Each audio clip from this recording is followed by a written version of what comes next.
Coronavirus, as the name suggests, is a virus that causes a respiratory disease known as COVID-19. It appears to be 80% of the time the infection appears to be probably no worse than a bad cold. Symptoms include fever, cough, and shortness of breath. Coronaviruses, there's a whole family of them, but basically they're the causes of winter colds. So if you've had a cold in the last 3 or 4 months, particularly the last month or two, you almost certainly have had a coronavirus strain. According to the CDC, the risk of getting COVID-19 in the U.S. is currently low. But should a case arrive in eastern North Carolina, Vidant Health is ready.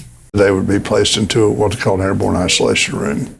And that's a room very much like this one here. When we close the door, it has multiple air exchanges per hour to prevent folks from acquiring infection.